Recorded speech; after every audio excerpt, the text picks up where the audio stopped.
Welcome to the Angus Conversation. I'm your host, Miranda Reiman, with my co-host and CEO of the American Angus Association, Mark McCully. And Mark, I know that I've said this before on podcasts where I get off and I'm just smiling, but there was a lot of optimism on our podcast we just recorded. There sure was. We got to talk to a father-son team that work side by side every day, the Varileks from South Dakota, and yes, there was lots of optimism and just such a you could just tell they work incredibly well together and are both pretty excited about what's to come. And they love what they do. And I think that this episode will air kind of mid-September. And what a good time to be out in cattle country, to be loving what you do. It's fall, the prices are high. There's a lot of things to smile about in the cattle business right now. There are, and I've heard, whether it's at the video sales or some of these purebred sales that have gotten started. I mean, I've heard that so many times. Folks are just in such a positive mood. They're doing what they love and getting to get paid for it, and gosh, the market is so strong and across the board. I heard of a folks talking about some feeder cattle that guy sold his feeder cattle. He literally had tears in his eyes, and it was so meaningful to what they were going to be able to do at their operation and the amount of revenue that they could put back in. And yeah, just pretty exciting times. And with beef this high, we continue to still see super strong demand. We see big spreads. I was literally just sent a spread or a closeout today of some cattle that oh gosh, they went 78% prime. They brought back $344 a head premium over the base. They netted up $3,974 a head. I just don't think many people had ever dreamed we'd see prices this way and demand this strong.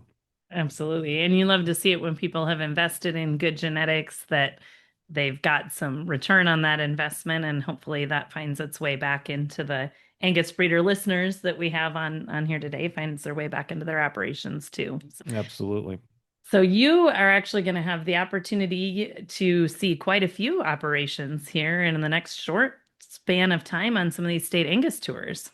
Yeah, we've got a number of tours, some that we'll just be coming off of, and a few more to go to. I love going to tours when it's possible. It's just such a fun way to get around and see a lot of folks and see a lot of different operations and hear about different programs and what they're doing and how registered Angus genetics are working for them.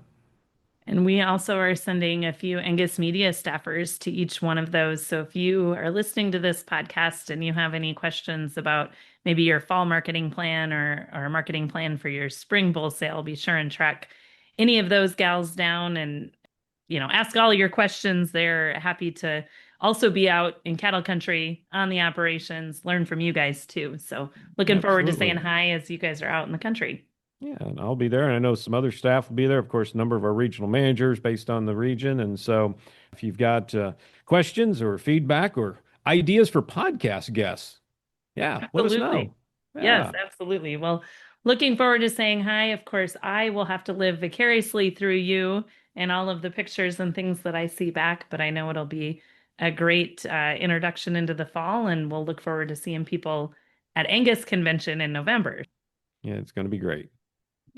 Well, let's just jump into today's podcast where we head up to South Dakota and learn from Mick and Ross. Today, we're headed to South Dakota with our guests, Mick and Ross Varilek. Mick and his wife, Lynn, raised their kids on the ranch, and now you've got that next generation involved. So glad both of you could join us. Yes, we are. We are excited to be with you, Miranda and Mark. Good to have you on board, but it is the family operation we have here. It actually started with my dad years ago, but at this current time, it's my wife, Lynn, my son, Ross, who is full-time here at the ranch, and then, of course, his family. I'll let him talk about his family a while, but then I have a son, Scott, who is broker at Koima Varilek Commodities in Sioux Center, Iowa, and then I have a daughter who is at Innovative Systems in Mitchell, which is a computer software specialist. And highly regarded. I just want to say that the kids are all been involved in our operation the whole time. And I guess my wife and I have always emphasized to our kids to have a good work ethic and Christian values. And I'm proud to say that they're all very involved and extremely involved in their local churches where they are. Actually, Scott gave the church service at the convention and on a couple different occasions. So yeah. It's always good to have them involved in what they're doing. They're very involved in the communities and whatnot. So I guess I can let Ross talk about his family. Well, I graduated from SDSU in 2000, and I came right back to the ranch, and I met my wife there, and we have 4 kids, all involved. My oldest son is 21. I got him outside running around right now. Actually, he's got to go back to college to South Dakota State today, the Go Jacks. And kind of a sad day for us. We lose our good help for about 9 months. Yeah. But anyways, he'll be a senior there, and I think he's anticipating coming back to the ranch, so that's very exciting. My second son he'll be a second year at Lake Area Technical Institute. He's going to be a diesel technician, and he's already got himself a job. He's got his school paid for, so he's kind of got things lined out in his direction too. So, and then I have 2 girls. I have a high school girl that's a sophomore, and I have a 9-year-old girl that is a 3rd grader. So, and they're all like to be involved. And earlier this summer, my 9-year-old said, "Dad, when do I get to start going?" So I guess we saddle up her horse now too, and she goes everywhere we go with us. So we're all involved. You're in the That's thick great. of it. They get to be 9. That's the age they start getting to be actual help too. That's right. Time to train her. Yeah, very good. And now you're an SDSU grad as well, right, Mick? Yes, my wife and I both went to South Dakota State, and we don't want to say SDSU. They always say San Diego State, but Jackrabbits. You're all everybody on this call is Jackrabbits. I was just going to say, I had to bring that up because, that's where I met my husband as well. So I just got to put a plug in. Yeah, that's right. All Jackrabbits and one leatherneck. Yeah, that's right. And Mick, I've got an a South Dakota State University Jackrabbit coffee mug that in my desk drawer over here that you sent me or gave me one day. I think it was after a win over Western Illinois University, if I remember the trophy correctly. So. That's awesome. So your guys' history there, I guess you would have similar stories then. Mick, you also came back to the ranch right after going to South Dakota State, or did you go elsewhere in between? No, actually, I came right back. As I indicated earlier, my father, Elvern, he's actually the one that started the operation back in the latter 40s, I guess. 1948 is when he actually bought his first 10 head of Angus females. And there's a little bit of a story on that as well, because my dad had bought 10 Hereford heifers. They dehorned them. After they dehorned them, they were down to 8. So he said, this is not going to happen again. So he went and bought himself 10 registered Angus heifers, and that's how we got started. And through the years, it evolved that, I don't know if many people know about South Dakota, but South Dakota is kind of divided up by the Missouri River. We kind of go by East River and West River, and actually we're located right on the river. And basically in the early 50s, to be exact, it's March 8, 1953 is when I was born.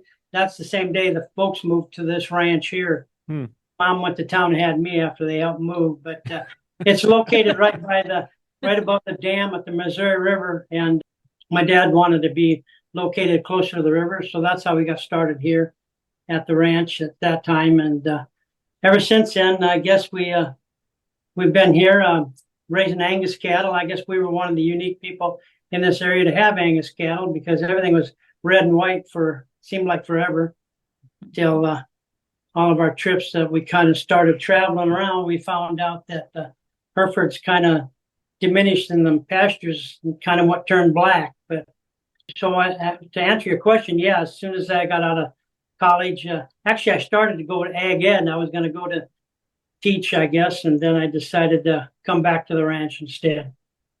Very good. Is that where you met Lynn as well, or is she a hometown girl? No, I met her in college. She was in animal science, and actually it was on a block and bridle regional convention is where we kind of got together, and she kind of originated from Sioux Center, Iowa, in the same hometown that my youngest son is at right now. But he went to work with her brother in the commodity office there. So he took better care of him than I did. So, but no, that's where she originated, Sioux Center, Iowa, where they feed a lot of cattle. Sure. Very good. And now you guys have had your 73rd production sale, gearing up for your 74th. So you've been having a production sale for quite a long part of that history. Yeah, it hasn't just a production. It's been an annual Angus bull sale. So we've been Angus for all them years, I guess. Quite a feed. Give us kind of catch us up to where you guys are today. Kind of give us a little lay of what your operation is up to in terms of scope and what you guys are working on. All right. So we're continually building. We're up to around 6,000 acres, and most of it's grass to run cows on. We're up to 200 bulls in our sale. We kind of have, we go a few different ways. We raise some yearling bulls that we'll put on our sale. We keep our younger spring calves back for 2-year-old bulls. And then we also are really increasing our fall program. Actually, we got a bunch of cows coming right now, and kind of a unique set of cows. This time of year is very easy to calve for us. You can check once a day and tag and weigh with good cows. And so I guess we keep improving, trying to build our numbers, trying to we'll do what the customer wants and what they're asking for, basically. Yeah. And describe kind of your average customer around there, where they come from, what they're looking for out of your program. Well, predominantly our customers are within 100 to 150 miles. I mean, we go quite a little further, but predominantly around there. And our customers are repeat customers mostly. I mean, we have developed a relationship, and a lot of them become family. One of our biggest customers was my roommate from college. So, and I hauled bulls to him every year, 300 miles. Another roping partner I have now lives in southern Texas, and now we started hauling bulls down there. So I wanted to say we're within 150 miles, but yet, and the internet and DV auction has also built that. But now we stretch out quite a ways. Yeah.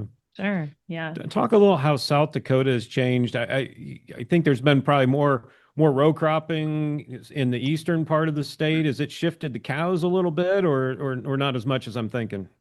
Actually, when you say that, it's almost in reverse, but there's a lot of cropland. Traditionally, South Dakota, that Missouri River we talked about, you get east side of that river, it's predominantly cropland historically, even though there's a lot of cows, but there's a lot of cows on small acres. But you go west of the river, was been traditionally a range country with the newer genetics and the crops and whatnot that's evolved over the years.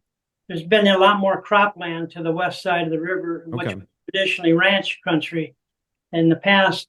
I remember one rancher, the reason part of a lot of that is switched over, he was asked, he had to haul his water 8 miles to his cows, and they asked him, why don't you drill a well? And he said, well, it's about the same distance. So that's a little different than Nebraska, where I'm at here, for sure. Yeah.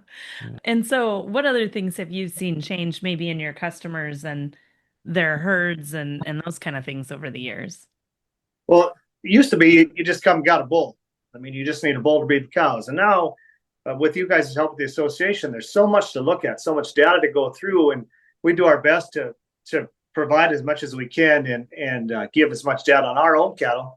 And then you go into the DNA, and that's a whole nother thing. And so our cattlemen are getting smarter, and they're starting to understand. There's a lot to understand, but they're starting to understand this, and they're not just looking for a bull anymore. And with these cattle prices these days, now's the time to take advantage of that, and really step up your genetics and step up your program. Have you seen much rebuilding in your customers? I mean, we keep talking about this herd rebuilding that's going to come someday. Are you hearing some as you talk to some of your customers? Are they trying to rebuild, or what are you hearing? I've kind of got mixed emotions on the rebuild situation. I don't know if the numbers are ever going to get to be where we were at. I just don't feel that.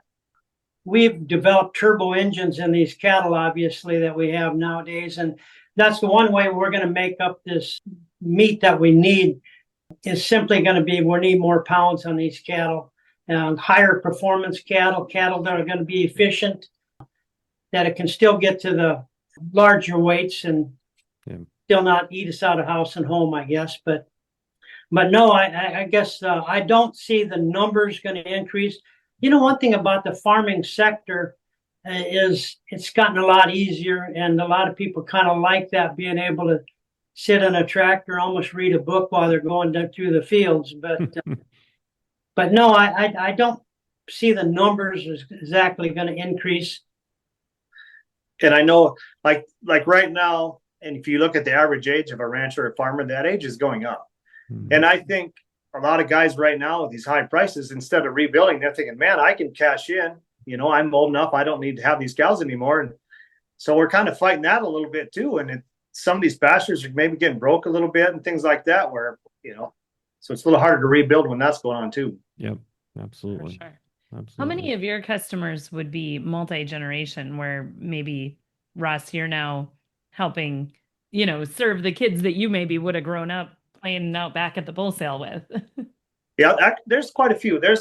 We have quite a few customers that are multi-generation, father, sons, or now we're working with the sons, where we did work with the dad. I don't know a percentage of that, but a fair amount. Mm-hmm. Yeah, that's cool. When you talk about that, you say that the customers have gotten smarter, they're asking for more. What have you guys had to do in response to that? I know you're long-term HIR users and some of that, but kind of what have you done to keep up with them or keep ahead of them? I feel like we have done pretty good at staying up, and starting with the ultrasound 20 years ago to now, all of our cows are DNA'd. I mean, we have DNA'd since 2010, I think it is. So we have that in our favor. We're trying to use all the resources we have. Of course, now we're running cows through shoot, and we're trying to do underscores and things like that. So we can stay ahead of them. So when they ask for something, we got it. Yeah.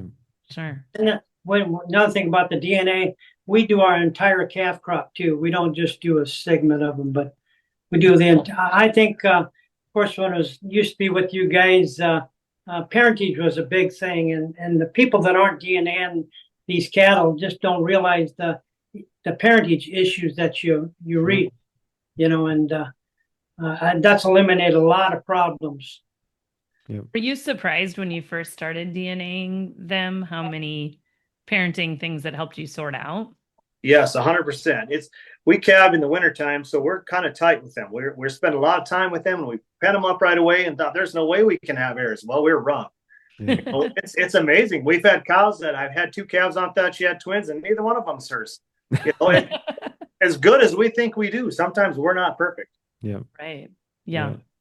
Yeah. Technology has allowed us to, I always say we've got the most accurate pedigrees we've ever had, you know, as an association. I think, you know, not taking advantage of parentage is definitely, like you say, there's those mistakes that you find that you would have never dreamed were out there. Yeah. Right. Yeah. 100%.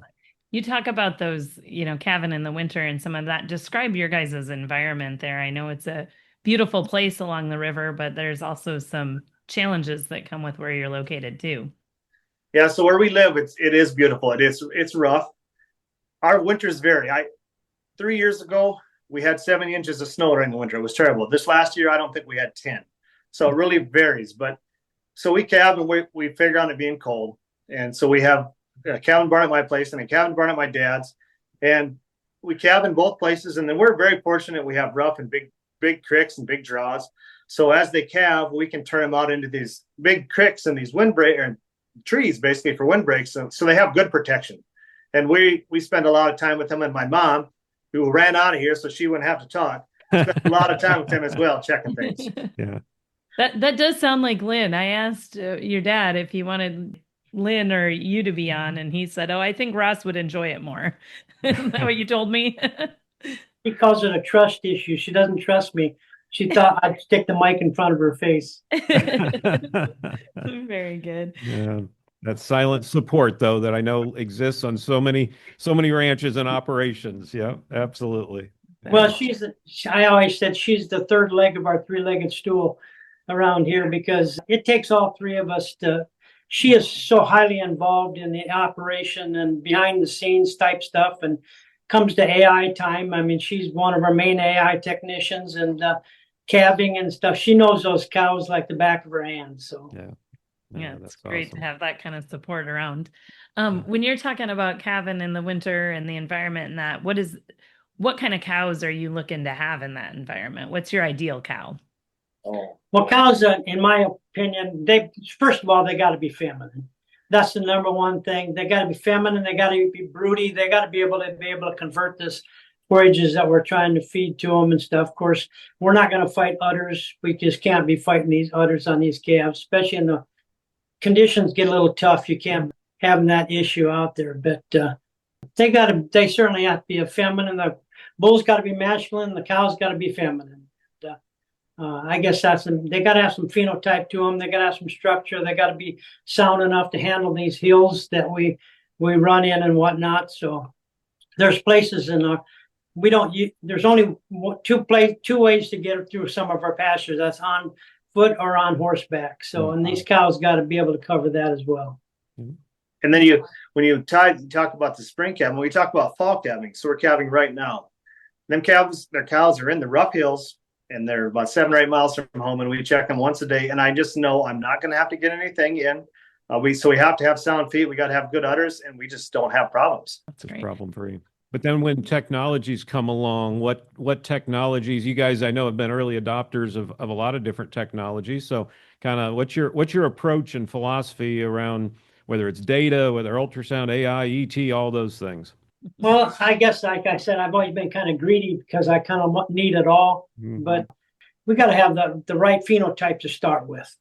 She's got to look the part, and then we can go with the numbers to make sure. Of course, our herd here is probably known to be a little more high performance herd.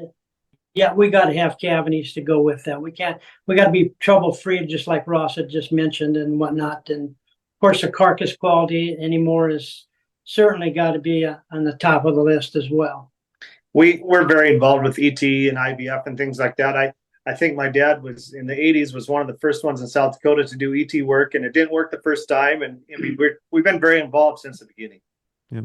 So some of these things, when you get involved in them, you kind of got to stick with it. Because our very first time we did any ET work, we had 50 cows that we had. The vet that does the ET work came out.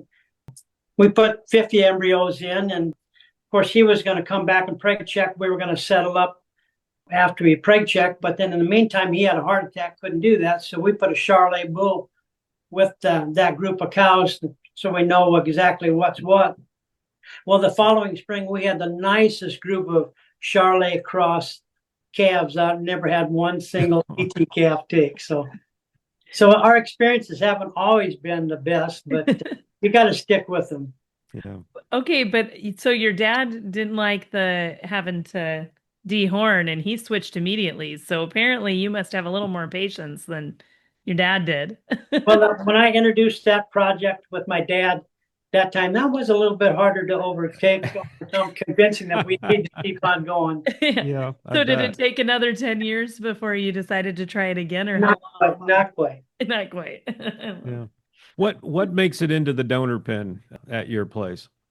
Well, we got some cows that they got to be performance cows to start with, and stuff, and they got to meet all those characteristics that we were just talking about.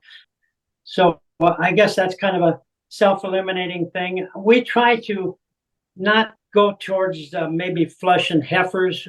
I like to get a cow that's had 3 calves on the ground that I know exactly what she's going to do. Yep. Yeah. We're pretty tough on them. It's hard to get in our donor pen. I mean, so when we're flushing a cow, we got something. You think she's pretty special, right? She's checked all your boxes. Yeah. So what are your customers doing with their calves? How are they marketing them? I know you guys have a strong auction market system there in South Dakota. I also have a lot of farmer feeders in your area. So what's kind of your primary way they're using your genetics in their herds?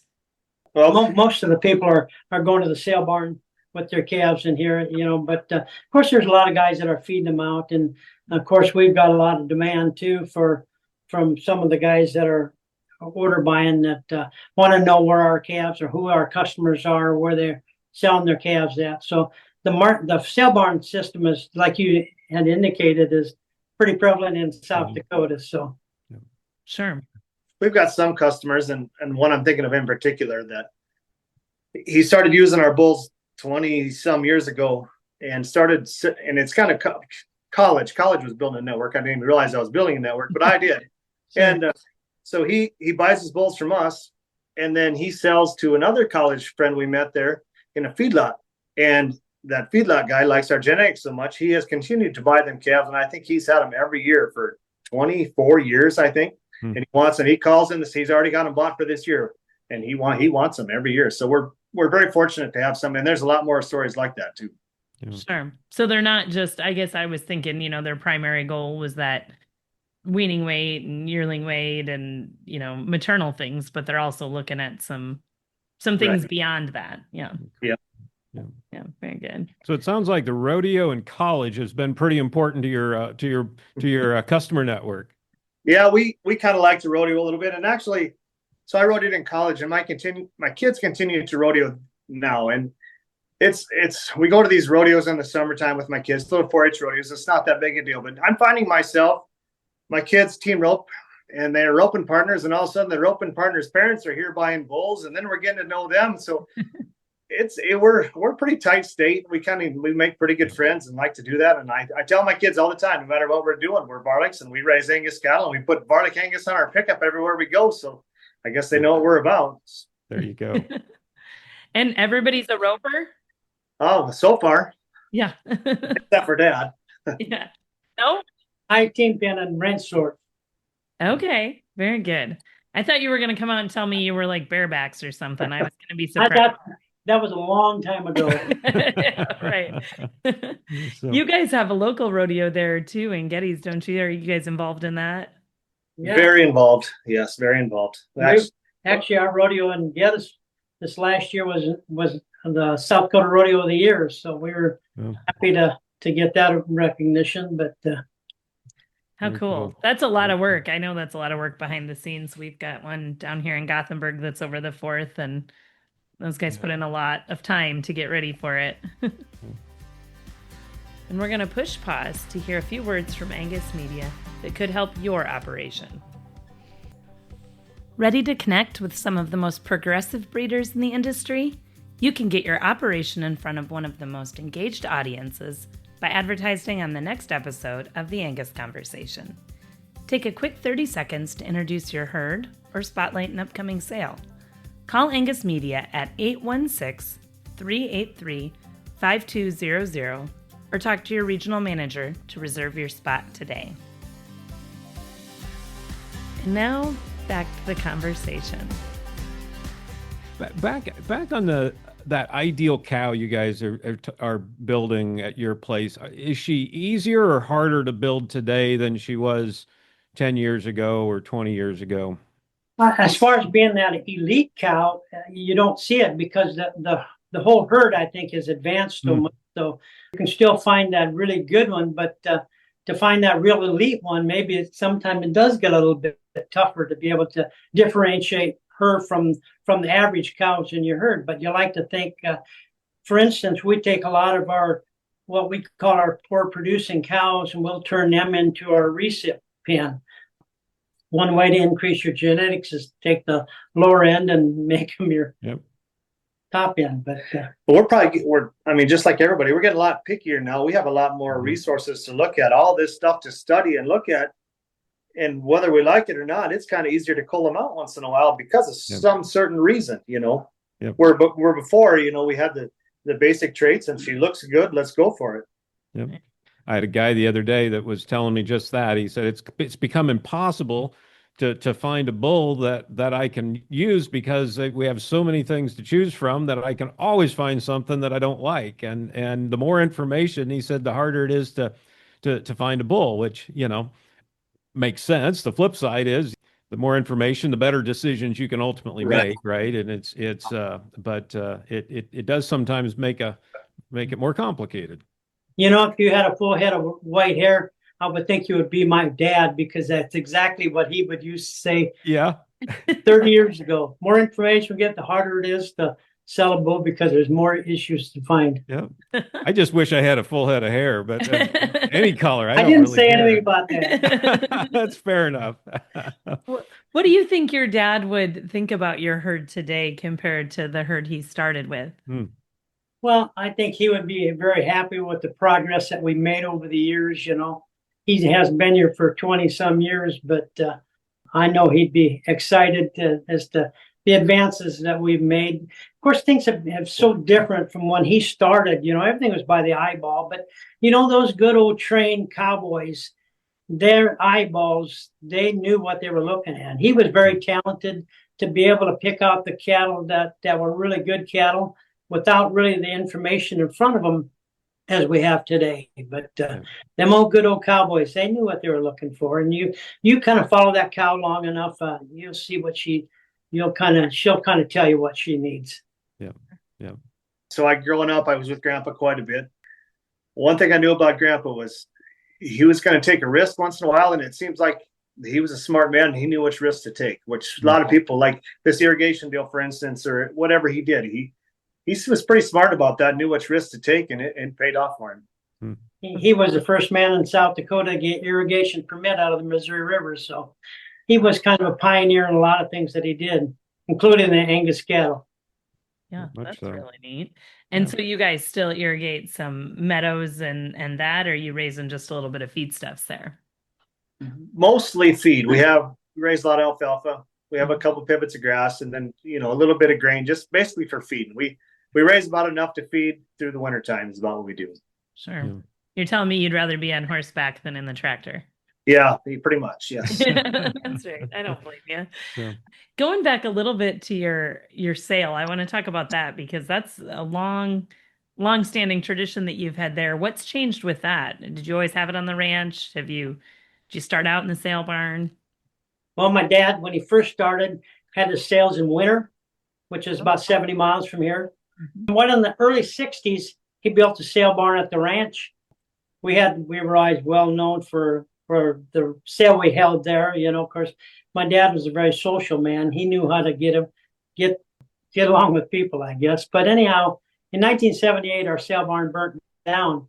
So the local sale barn, of course, called up, and of course, it was not too much before the sale. We'll let you use our sale for free if you want to. So we held the sale there for several years, and until that sale barn closed down. Then we went to Platte, had our sale there for several years until that sale barn burnt down. So, needless to say, well, in the meantime, I built a sale barn here at the ranch back about 15 to 20 years ago. Yeah, 15, 20 years ago. We've been here at the ranch since then. So kind of full circle then. Two sale buyers. So you said I feel like you're a little unlucky, Mick. I don't know. We are.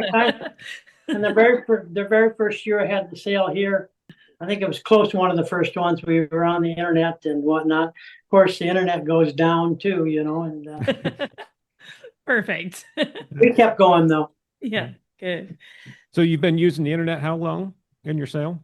Oh gosh, ever since we were here, and I want to say it's strong 15 years. Yeah, sure. How has that changed bull buying behavior? Do they still come to the sale? Do they come ahead of time? Does it put more pressure on the videos? What's your thoughts there? Well, they've really got adapted to that. But I've often said, it's kind of a give and take. If you really like what you got, which we like the bulls, when we present these bulls, I really like to have people come and lay their eyes on them. Then they can appreciate how good they really are. Because if they're buying on the internet, all they got to go by is the numbers in front of them and their dollar sign that they're limited to. So, but if everybody want to buy the good genetics, I think it's important to lay your eyes on them. But it has opened up. We're kind of taking bulls all around the country now because of the internet. And so I guess it's good, and it can be a little bit negative too. But and to answer part of your question about the videos, it's almost like having two sale days. So we video in January early, and like you say, them bulls got looked apart because then people that don't come. So it's almost like two sale days. You got to be ready and right on for that video, and then they got to be right on for the sale. For the sale too. Yep. Absolutely. Yep. Then there's also that social part of it where you like to see people there and like to get to look your customers in the eye too. Yeah. That's how you find out about their operations and what they got, what they need, and whatnot. And you got to have, that's valuable. And same way with the delivery. That's why we like to deliver our bulls so we can get on their ranches and whatnot and look at their situation and visit with them and see what they're actually looking for and what they actually need. Sometimes what they're looking for and what they need are two different things. Yeah. True. How many sales have been postponed due to winter weather? I'm not sure we have None. I've never been involved with it unless it was before my No, time. I take that back. Dad had one very early. Oh gosh darn it. It had to be back in probably the 60s. He had to postpone one sale. Yeah. I take back what I said about your luck. That actually feels pretty good for where you guys Well, are. this last year was what you're talking about, the internet. We needed our internet this last year because it was a cold, miserable day. We forged forward, and still had it, but It can be a little bit of an insurance policy that way too. Yeah. Exactly. Yeah. Yeah. Do buyers bid more online, or are they more disciplined online? Or you're saying when they get to on there in the bleachers, are they willing to maybe not go beyond their budget sometimes? If they really like the bull that's out there, yeah, they're going to extend a little bit because you can't see that online. Yeah. How good he might really be. Because I've had several guys, especially this year, these bulls are even a lot better than I thought they were. Yeah. Yeah. Which is what you want him to say, right? Like you'd hate Exactly to on your place and say the opposite. Yeah. Yeah, that's really good. Great. So talk about your decision, both of you guys, to come back home. Why did you decide, hey, this is the lifestyle I want to be involved in and the work I want to do? You just answered our question. This is the lifestyle we like. This is what we want to do. It just is. It's in your blood.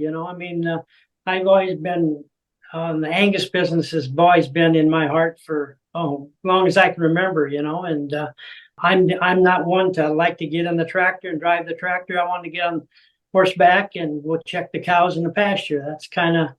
That's just our love, for what we do. When I got out of college, it was the time where my grandpa was really getting slowed down. His health was diminishing, and Dad was at the point where, okay, I'm either going to level off or we're going to take the next step. And it was kind of my decision. Am I going to go take that next step with him, or are we going to level off here? And yeah, that was so where I'm here. So yeah. So you saw that opportunity in that. Yeah. Yeah. Yeah. What needs to happen with your customers? You mentioned, earlier that so many of your customers, and we see this across the country, right? We're getting older and older to make this generational handoff. What's been the keys to some of your success, and what's your recommendation for others wanting to make a similar transition? I don't know. The best advice I have is be willing to put in a little bit of hard work. I think that's the hardest thing.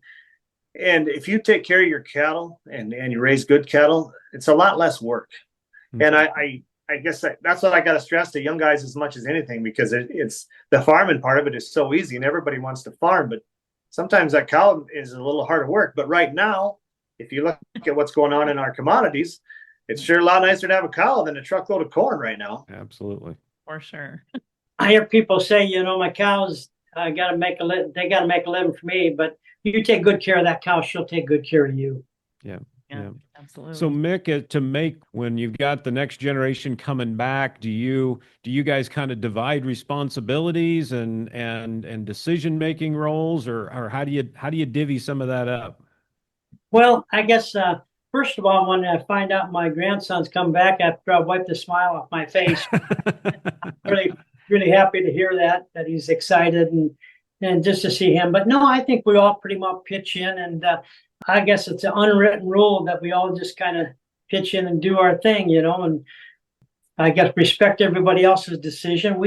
We'll sit back and discuss things over and whatnot. And my wife thinks she gets outvoted, but she really doesn't. It's kind of we kind of adjust to our roles maybe a little bit. I mean, in the wintertime, I know I get in the tractor and feeder wagon and I get everybody fed and taken care of. And that's just kind of my role. And it's just, we all kind of fall into our roles and we get along well and we help each other out everywhere. Yeah. So now that you got one going back to college, or I guess both the boys going back to college, do you have to get up extra early, or do you just not get as much done in a day? I just don't get as much done. We probably get up a little earlier, but it's just, yeah. And I'm pretty spoiled, like all summer long. I mean, I got my son home and my daughters too. I mean, like I said there, every time I go horseback, I got 2 more riders, and it's just, now we're back to, I don't have that. So we get kind of spoiled. Yeah, absolutely. Do you ever pull them out of school to help with Absolutely. Yep. Yeah. We call those sick days. Yeah. Yeah. They're sick days, yes. We always talk about the snow days we used to have, or my husband, who's from Butte, Nebraska, which is just south of you guys Yep. there, talks about when they didn't have air conditioning in school and they'd get out of school early because it was too hot. And then dad would make them go work outside. It was like that wasn't a break at all. So I asked my son, my oldest son, when he went to college, I said, what's the thing going to be most excited about? When there's a snow day, I don't have to get out of bed. yeah, that's First right. thing he told me. That's true. Yeah. Unfortunately, at South Dakota State, it takes a lot for them to call a snow day. Yes, it does. It does.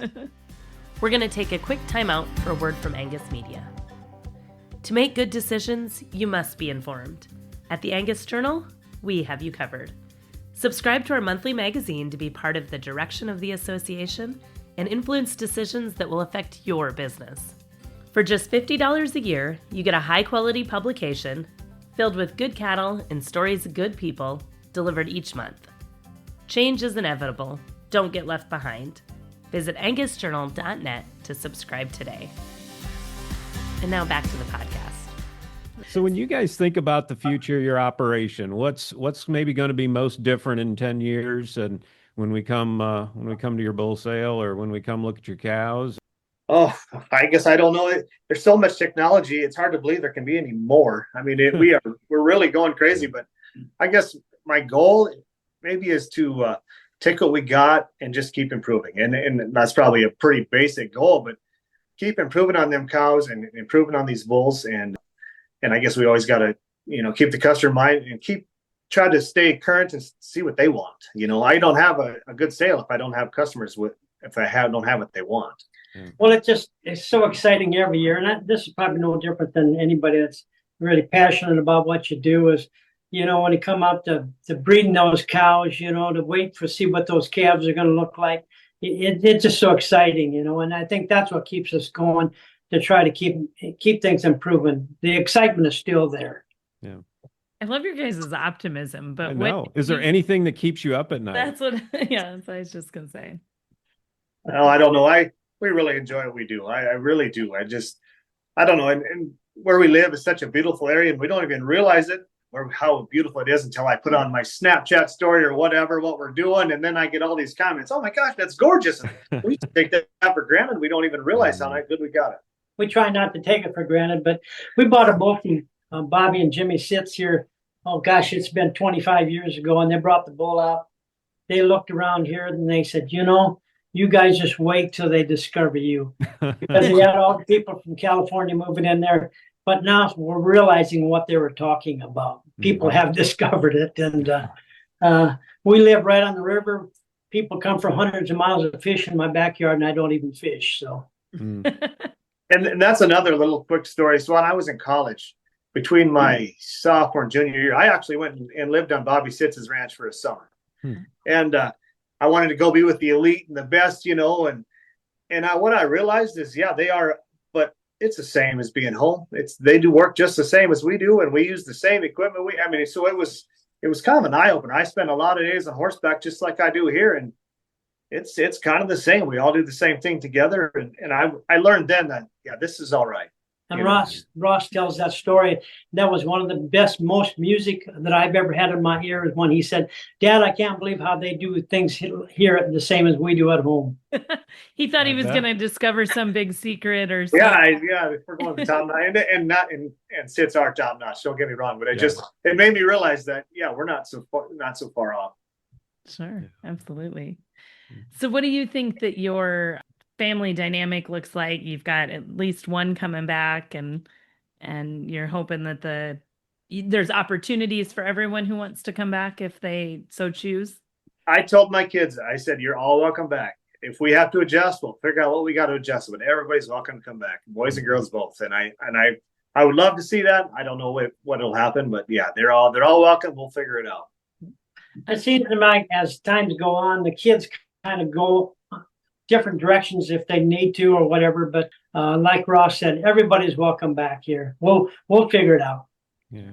Well, one thing I love about your guys' family too is that even though your daughter and your other son they're not that far away, so they're able to come back when it comes to big events and and things like that. They're still close around there.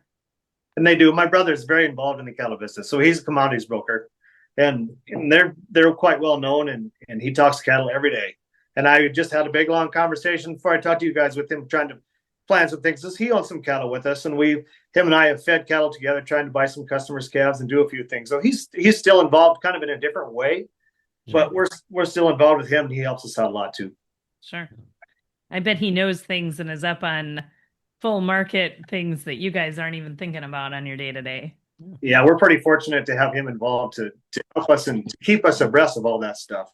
Right, absolutely. Well, is there anything that we haven't asked you about? Or Mark, did you have any other questions up your sleeve that you wanted to ask him about?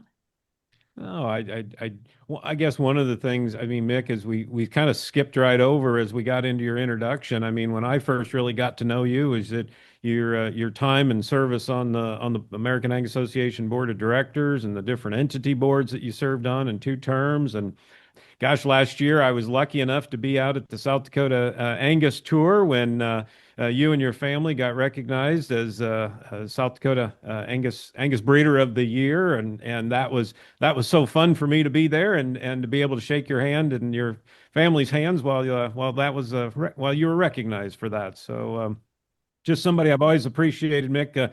You around that board table as a very practical and thoughtful and big-minded approach to the business, and so I always admired that of you, Mick. Well, I thank you. I appreciate that, Mark, especially coming from you.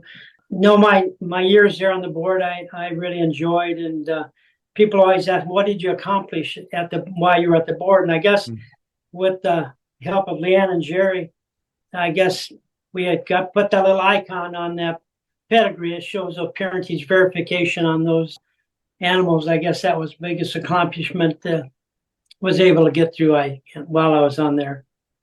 You know, we're at this board election time right now leading up to the annual conference. When you decided to run for the board, were you nervous about it, about the responsibility? You know, I guess after about the 3rd visit here trying to get me to run for the board, I guess I decided, maybe I better step forward. And the Angus business has been good to me.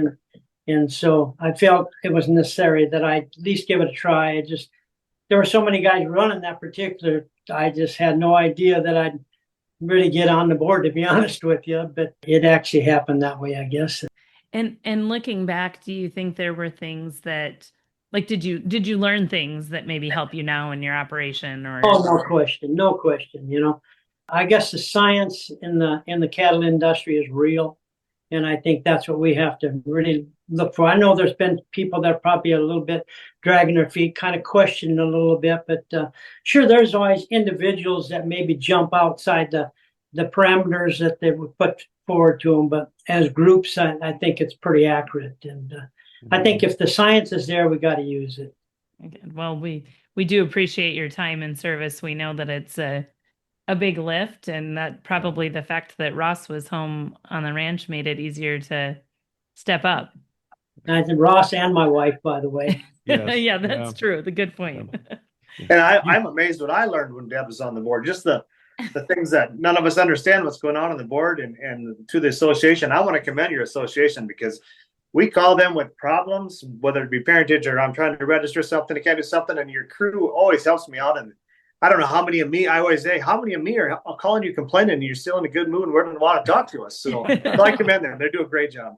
Well, I appreciate that. I agree. I think we've got a great team here. We get about 300 plus calls a day and those are ones that just come straight into usually the member services team. I mean, that doesn't count all the cell phone calls and everything and RM calls and all that, but those are folks calling in and not to mention now more folks email in or they go in through login and leave messages to respond to. So I know our team has a real passion and heart for helping folks. And I also remember sometimes when a member's calling in, they may be at their wit's end of an issue. So sometimes they're maybe less than patient, but our team's awesome.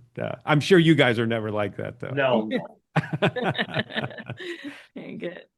Well, we appreciate you joining us today. We always end with a random question of the week, and you might get more than one because there's 2 of you, so we'll see how you answer this. But A random question of the week. I want to know what the biggest lesson you've learned from rodeo, whether that's life or leadership lesson. It's kind of a life lesson, I guess. So when you rodeo, it's just like a sport. You got to put your time in. And the more time you put in, the more you'll get out. So this last summer rodeoing, and I'm kind of slowed down. I take my kids, and my daughter learned a lot this last summer. So she's a first year high school rodeoer, and practice and practice and practice. And we went to our first rodeo, and she said, "God, my hand is sore." I said, "Why is your hand sore?" "I got blisters from roping the dummy." And she went, and that's the best run she had all summer long. Was her first rodeo because she had blisters. The more you put in, the more you're going to get out. People will comment to you, that was really a lucky run. You really got lucky on that run. But it's funny how luck is. The more you practice, the luckier you are. Yeah, that's great. Great wisdom. Okay, so if there was a blooper reel of rodeo, which would be some of your highlights? Oh man, Any big wrecks or anything that we can put on public air here? Yeah. Well, I had one. I had a horse that was cutting. They got a photo of it, and I'm about 8 to 12 inches off my saddle, and kind of hang on. But he did an awesome job. But that was a little bit of an embarrassing moment. And they caught it on film, no doubt. Yeah, they did. Yeah. My blooper reel would probably be last summer. So they have what's called a ranch rodeo, which you do kind of some ranchy events, and we had to rope the cow and drag a calf, things like that. And this year we did good. We won it this year. Last year, I entered with my boys, which is an honor because my boys want to enter with me in this deal. And so my job is to go rope this cow, and all they have to do is milk it. And I could not catch that cow. So they will sat get a chance to milk it for 2 minutes straight. They watched me miss this cow. That was my blooper reel. I'm sure they didn't give you a hard time about that. Yeah. No. They'll never let you live that one down. Lots of grace, I'm sure. I love it. No, that's awesome. Well, thank you guys for taking the time out of your day. I'm sure you've got other things to do. We're doing this kind of over a late lunch hour here, so we probably better let you get back to whatever's next on your list. Well, Miranda, we're so happy to be able to be with you, and I do wish you the best of luck in your new edition coming down over here. I'm just glad it wasn't within this last hour. Yeah, thank you. Yes, we're at 39 weeks, so this was a touch and go if whether this one was going to happen or not. So I'm glad it worked out. Well, best of luck to you. Thank you. Appreciate that. Thank you very much, guys. We really, again, admire and appreciate hearing from you. I know your story is one a lot can really resonates with a lot of folks, and definitely what you guys have done over the years and has been quite an accomplishment. So congratulations and thanks for joining us. Yes, thank you. We'll see you at conventions, Mark, and maybe we'll see you, Miranda. Maybe not. Absolutely. We hope you've been enjoying this new season of the Angus Conversation. If you'd like more stories on producers just like you, be sure to subscribe to the monthly Angus Journal. There you'll get your regular dose of news and information in the breed, show results, important announcements, and of course all the latest genetics up for sale. Visit angusjournal.net and hit subscribe to learn more. This has been the Angus Conversation, an Angus Journal podcast.